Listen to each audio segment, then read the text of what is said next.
देवशयनी एकादशी व्रत पारण की कथा। जय श्री कृष्णा, राधे राधे। आज आषाढ़ मास के शुक्ल पक्ष की द्वादशी तिथि है और आज देवशयनी एकादशी व्रत का पारण भी किया जाएगा। यानी जिन भक्तों ने कल देवशयनी एकादशी का व्रत रखा था, आज वे अपना व्रत खोलेंगे। आज का दिन बड़ा ही शुभ और मंगलकारी है।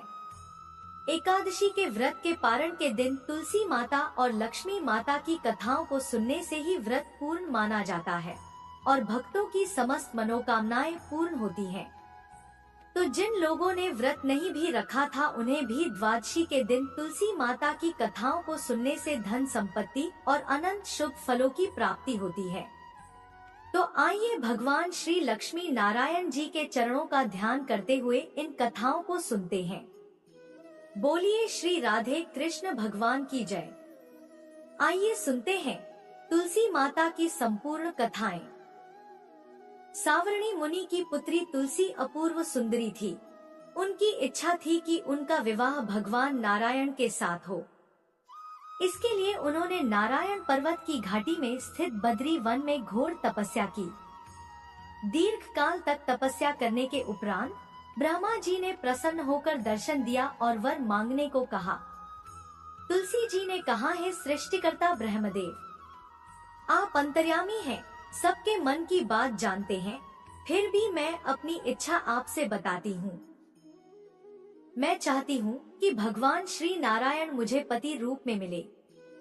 ब्रह्मा जी ने कहा, तुम्हारा अभीष्ट तुम्हें अवश्य मिलेगा। अपने पूर्व जन्म में किसी अपराध के कारण तुम्हें श्राप मिला है। इसी प्रकार भगवान श्री नारायण के एक पार्षद को भी दानव कुल में जन्म लेने का श्राप मिला है।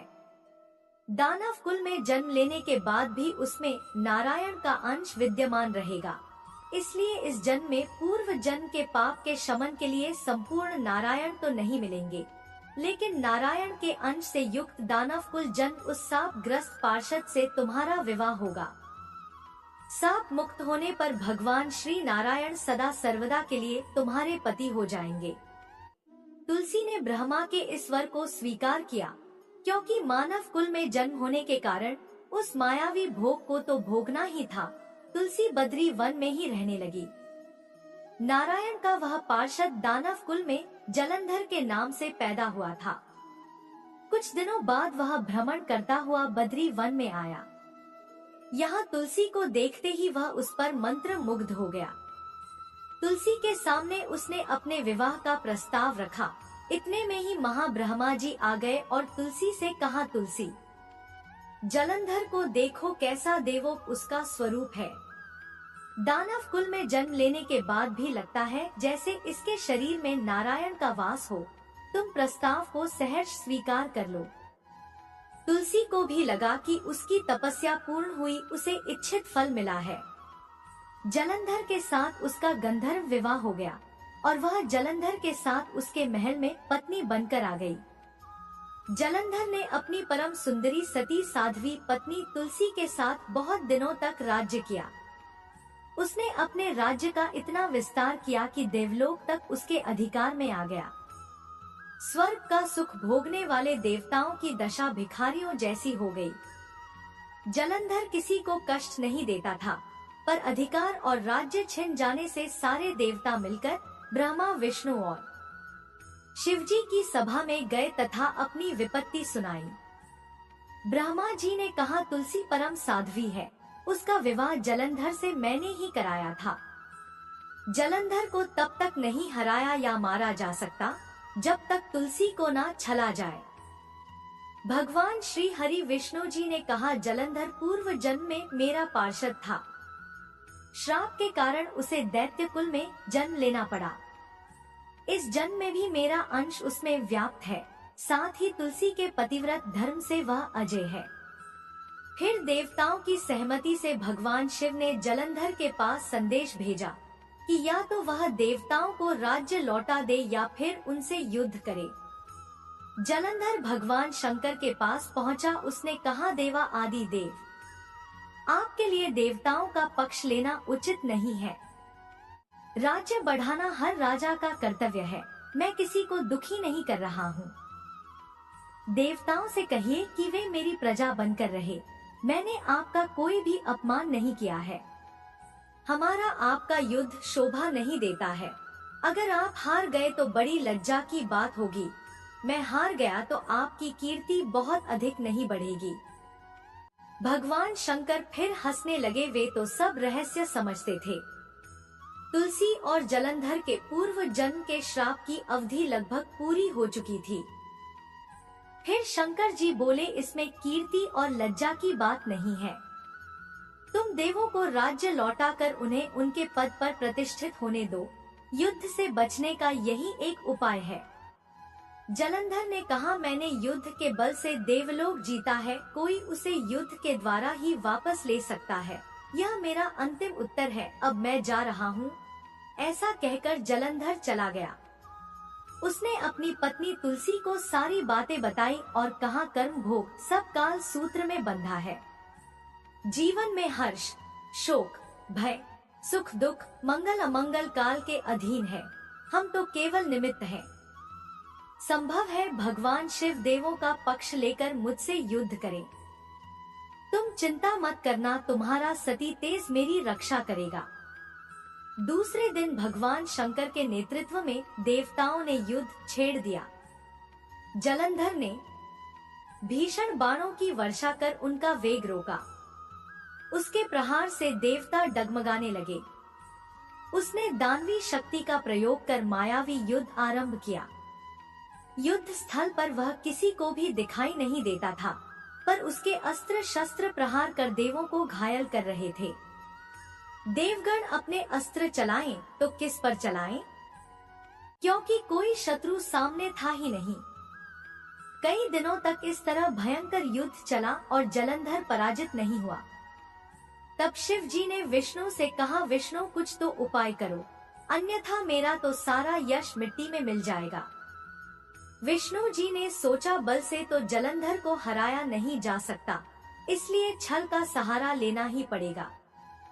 उन्होंने तुरंत अपना स्वरूप जलंधर जैसा बनाया और अस्त्र शस्त्र से सुसज्जित हो तुलसी जी के पास पहुंच गए और बोले, प्रिय मैं युद्ध जीत गया। सारे देवता भगवान शंकर समेत मुझसे हार गए। इस खुशी में आओ मैं तुम्हें अपने अंग से लगा लूं। पति को प्रत्यक्ष खड़ा देख तथा विजय का समाचार सुन वह दौड़कर मायावी जलंधर के गले से लिपट गई। इस प्रकार पति पत्नी दोनों ने आलिंगन हो खूब खुशी मनाई। पर पुरुष के साथ इस प्रकार के व्यवहार से उसका सती तेज नष्ट हो गया। उसका सती तेज जो जलंधर की कवच के रूप में रक्षा कर रहा था, वह कवच नष्ट हो गया। जलंधर शक्तिहीन हो गया। यह जानते ही भगवान शंकर ने उस पर अपने त्रिशूल से प्रहार किया। त्रिशूल के लगते ही जलंधर जलकर भस्म हो गया। जलंधर के मरने को जानकर भगवान विष्णु अपने असली रूप में आ गए। सामने अपने पति जलंधर के स्थान पर भगवान विष्णु को खड़ा देख तुलसी बहुत विस्मित हुई। उसको पता लग गया कि स्वयं नारायण ने उसके साथ छल किया है। क्रोध में आकर तुलसी जी ने श्राप दिया और भगवान विष्णु से कहने लगी, एक सती स्त्री का सतीत्व भंग करने के अपराध में तुम हृदयहीन पत्थर हो जाओ। विष्णु जी ने तुलसी के श्राप को शिरोधार्य कर कहा, हे देवी, तुम्हारे तथा जलंधर के कल्याण के लिए मुझे ऐसा करना पड़ा। तुम दोनों को श्राप मुक्त करना था। तुम भी अब अपना शरीर त्याग कर तुलसी बिरवा के रूप में जन्म लोगी और मेरी पूजा तुलसी दल से होगी। मैं शालीग्राम पत्थर बनूंगा। मेरे शीश पर तुम आदर से विराजमान होगी। तुम्हारे पति की हड्डियों के चूर्ण से शंख की उत्पत्ति होगी। उस शंख ध्वनि से देवताओं तथा मेरी पूजा आराधना होगी। जहाँ शंख ध्वनि होगी वहाँ मंगल में मैं विराजमान रहूंगा। तुमने पूर्व जन्म में बद्री वन में मुझे पाने के लिए बड़ी तपस्या की थी। अब अगले जन्म में मैं नारायण के रूप में बद्रीनाथ वन में स्थापित होऊंगा और मेरी पूजा अर्चना फल फूल से ना होकर तुम्हारी तुलसी दल से होगी। मेरे शीश पर विराजमान होकर तुम मुझसे भी ऊंचा पद प्राप्त करोगी। बोलिए श्री लक्ष्मी नारायण भगवान की जय। बोलिए श्री तुलसा जी शालिग्राम जी की जय। एक बार माता लक्ष्मी ने भगवान विष्णु जी से पूछा, है स्वामी, तुलसी के पास दीपक जलाने का क्या महत्व है और रोज शाम को तुलसी के पास दीपक क्यों जलाया जाता है? इससे मनुष्य को कौन सा फल प्राप्त होता है? तुलसी के पास दीपक जलाने की विधि क्या है तथा दीपक जलाते समय कौन से मंत्र का उच्चारण करना चाहिए? कृपा कर आप मुझे विस्तार से बताइए। तब भगवान विष्णु जी कहते हैं, हे देवी, आज आपने समस्त मानव जाति के कल्याण के लिए बहुत ही महत्वपूर्ण प्रश्न किया है। आपके इस प्रश्न का उत्तर देने से पूर्व मैं आपको एक प्राचीन कथा सुनाता हूँ, जिससे आपको सभी प्रश्नों के उत्तर मिल जाएंगे। इसलिए आप इस कथा को ध्यानपूर्वक सुनिए। इस कथा को ध्यान से पूरा सुनने मात्र से ही मनुष्य को 100 वर्षों तक तुलसी के पास दीपक जलाने का पुण्य फल प्राप्त होता है। फिर माता लक्ष्मी कहती है, हे स्वामी, मैं इस कथा को सुनने के लिए उत्सुक हूँ। कृपया आप इस कथा को सुनाना प्रारंभ कीजिए। तब भगवान विष्णु माता लक्ष्मी को वह कथा सुनाने लगते हैं और कहते हैं कि हे देवी, पूर्वकाल की बात है। दक्षिण दिशा में तुंगभद्रा नाम की एक बहुत बड़ी नदी है। इस नदी के किनारे पर हरिहरपुर नाम का एक अत्यंत सुंदर नगर बसा हुआ था। उसी नगर में काशी नाम के एक ब्राह्मण निवास करते थे। वे अत्यंत गुणवान, चरित्रवान, धर्म कार्य करने वाले तथा वेदों के मार्ग पर चलने वाले थे। उन्होंने समस्त शास्त्रों का अध्ययन किया था। उस ब्राह्मण की एक पत्नी थी जिसे लोग दुराचारिणी कहकर पुकारते थे, क्योंकि उसके कर्म ही उसके नाम के अनुसार थे। वह सदैव ही अपने पति को अपमानित करती थी और वह अपने पति के लिए कुवाच्य कहती थी। इतना ही नहीं, वह अपने पति को भयंकर दुख देती थी। पति के लिए कभी भोजन नहीं बनाती थी। उसने अपने पति के साथ कभी शयन नहीं किया, कभी उसके साथ प्रेम से व्यवहार नहीं किया। पति के मित्र या परिवार के लोग घर पर आते तो वह स्त्री उनको अपमानित करके भगा दिया करती थी और स्वयं काम भाव से उन्मत्त होकर निरंतर अन्य व्यभिचारिणी स्त्रियों के साथ घूमा करती थी। उसका मन पति को छोड़कर पराये पुरुषों में लगा रहता था। उसने कभी अपने पति से प्रेम से बात नहीं की, किंतु पराये पुरुषों के संग बैठकर बातें किया करती थी। पराये पुरुषों को मोहित करने के लिए सज-धज कर गांव में घूमने जाया करती थी। कभी कभी वह वन में किसी वृक्ष के नीचे खड़ी होकर सुंदर पुरुषों की राह देखने लगती और किसी दुष्ट पुरुष को मोहित करके उसके संग भोग विलास किया करती थी। एक दिन वह दुराचारिणी स्त्री वन में जाकर एक वृक्ष के नीचे खड़ी हो गई। उसका चित्त काम से भरा हुआ था। वह किसी सुंदरकामी पुरुष की राह देख रही थी, किंतु बहुत समय निकलने के बाद भी उस स्थान पर कोई पुरुष नहीं आया। इसलिए वह अत्यंत दुखी हो गई और प्रियतम की खोज में इधर उधर देखने लगी।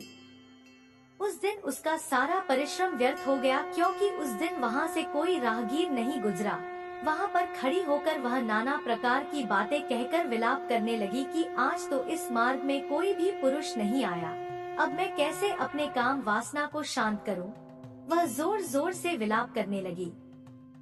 हे देवी, उसी जंगल में एक भयानक बाघ निवास करता था। उस पापनी स्त्री के आवाज को सुनकर वह जग गया, जबकि वह सोया हुआ था, और उछलकर उस स्त्री का भक्षण करने के लिए उसके पास आ गया।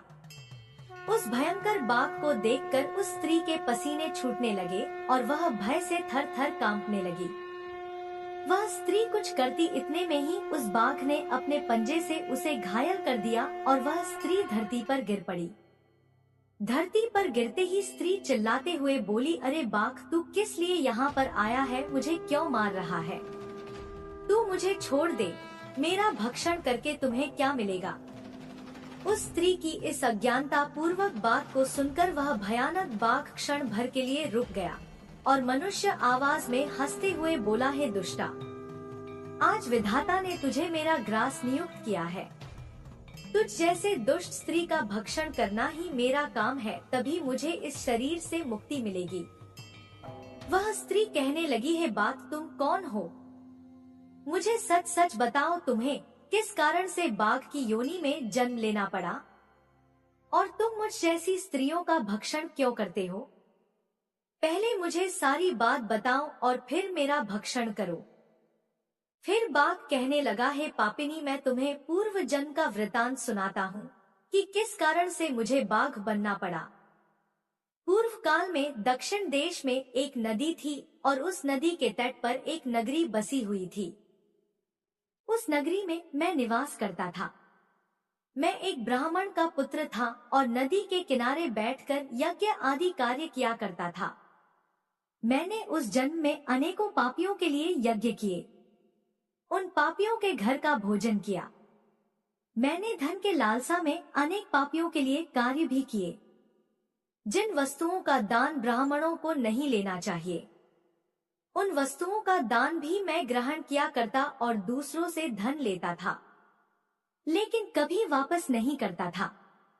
इस प्रकार से पाप करते हुए मुझे बहुत वर्ष बीत गए और मैं वृद्ध हो गया। मेरे बाल सफेद हो गए, मुंह के सारे दांत गिर गए, लेकिन फिर भी मेरी दान लेने की आदत नहीं गई और मैं पाप करता चला गया। फिर एक दिन मैं धन के लोभ से नदी किनारे गया और अन्य धूर्त ब्राह्मणों के साथ मिलकर हमने लोगों को ठगना, झूठ बोलना और झूठे मंत्र वचन बोलकर हमने बिना विधि विधान किए ही देवी देवताओं का पूजन किया और बहुत सारा धन दान में ले लिया। फिर उसी स्थान पर एक बीमार कुत्ते ने मेरे पैर में काट लिया और मैं मूर्छित होकर गिर पड़ा। उसी क्षण मेरे प्राण चले गए। फिर यम के दूत उस स्थान पर प्रकट हुए और मुझे पकड़कर यमपुरी ले गए। हे नारी, जहाँ पर यमराज ने चित्रगुप्त से मेरे कर्मों का लेखा जोखा निकालने के लिए कहा। फिर चित्रगुप्त कहने लगे, हे धर्मराज, इस ब्राह्मण ने घोर पाप किए हैं। इसने दूसरों से झूठ बोलकर धन लूटा है, विधि विधान से पूजा न करके झूठे मंत्र बोलकर भगवान का अपमान किया है। इसीलिए यह पापी ब्राह्मण केवल नरक जाने के ही योग्य है। फिर यमराज ने अपने दूतों को आदेश देकर मुझे नरक की अग्नि में डाल दिया और कई वर्षों तक सजा भोगने के बाद मुझे बाघ का शरीर प्राप्त हुआ और मैं इस दुर्गम वन में निवास करने लगा। मैं अपने पूर्व जन्म के पापों को याद करके कभी महात्मा, साधु, पुरुष, स्त्री, पुरुष, सतत्व स्त्री का भक्षण नहीं करता हूँ। मैं केवल पापी, दुराचारी तथा कुलटा स्त्रियों का ही भक्षण करता हूँ ताकि मुझे पापों से मुक्ति मिल जाए। फिर बाघ उस स्त्री से कहने लगा, हे पापनी, तेरे आचरण से तू कुलटा दिखाई देती है। अपने पति को छोड़कर तू इस वन में अन्य पुरुषों के साथ भोग विलास करने के लिए आई है। इसीलिए आज तुझे मेरा ग्रास अवश्य बनना पड़ेगा। इतना कहकर उस बाघ ने अपने तीक्ष्ण नाखून से उस पापिनी स्त्री के टुकड़े टुकड़े करके उसे खा लिए। फिर उस स्थान पर यम के दूत प्रकट हुए और उस पापिनी स्त्री को उठाकर यमपुरी ले गए। चित्रगुप्त ने उस स्त्री का लेखा जोखा निकाला और यमराज को बताया। यमराज ने उस स्त्री को घोर नरक में डाल दिया। कई वर्षों तक नरक की अग्नि में जलने के बाद उसने फिर पृथ्वी लोक पर एक चांडाल के घर में जन्म लिया और फिर वह कई प्रकार के दुख भोगने लगी। इस दुख को सहन करते करते एक दिन वह तीर्थ स्नान करने त्रिवेणी में चली गई। वहां पर एक आश्रम के बाहर निवास करने लगी और उसी आश्रम में एक तुलसी का पौधा था।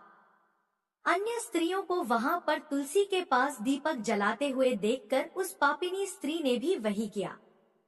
उसने तुलसी के पौधे के पास एक दीपक जला दिया। फिर उसी रात हृदयाघात से उसकी मृत्यु हो गई और यमराज के दूत उसे ले जाने के लिए फिर से प्रकट हुए। जैसे ही यम के दूत उस पापिनी स्त्री को पास में बांधकर ले जाने लगे, तभी भगवान विष्णु के दो पार्षद उस स्थान पर प्रकट हुए और उन्होंने उन दोनों को रोक लिया और कहने लगे, इस स्त्री को छोड़ दो। यह स्त्री नरक जाने के योग्य नहीं है। तुम किसके आदेश से ऐसा अधर्म कर रहे हो? तब उन यमदूतों ने कहा, हम यमराज के आदेश से इसे ले जाने के लिए आए हैं, किंतु आप हमें किस कारण से रोक रहे हैं? यह स्त्री अत्यंत पापी है। तब भगवान विष्णु के पार्षद कहने लगे, यह स्त्री तो विष्णु भक्त है, यह नरक जाने के योग्य नहीं है। इसने संध्या के समय तुलसी के पास दीपक जलाया है, इसी कारण से इसके समस्त पाप नष्ट हो गए हैं। इसीलिए अब यह नरक जाने के योग्य नहीं है, यह स्वर्ग जाने की अधिकारी बन चुकी है। पार्षदों की बात सुनकर यमदूतों ने उस स्त्री को उसी स्थान पर छोड़ दिया और यमलोक लौट गए। वहां जाकर उन्होंने यमराज को सारा वृतांत सुना दिया। फिर भगवान विष्णु के पार्षद उस स्त्री को दिव्य विमान में बैठाकर स्वर्ग लोक ले गए। भगवान विष्णु कहते हैं, हे देवी, इस प्रकार से तुलसी के पास केवल दीपक जलाने मात्र से ही मनुष्य के सभी पाप नष्ट हो जाते हैं। जो स्त्री नित्य शाम को तुलसी के पास दीपक जलाती है, वह सौभाग्यशाली बनती है। उसके पूर्व जन्मों के सभी पाप और ताप नष्ट हो जाते हैं, उसे सुख समृद्धि की प्राप्ति होती है। भगवान विष्णु कहते हैं, हे देवी, हजारों अमृत के घड़ों से नहलाने पर भी श्री हरि विष्णु को उतनी तृप्ति नहीं होती जितनी मनुष्यों के द्वारा तुलसी का एक पत्ता चढ़ाने से प्राप्त होती है। 1000 गौ दान से मानव जो फल प्राप्त करता है, वही फल तुलसी पत्र के दान से प्राप्त कर लेता है। जो मृत्यु के समय अपने मुख में तुलसी पत्र का जल पाता है, वह संपूर्ण पापों से मुक्त होकर भगवान श्री हरि विष्णु के धाम जाता है।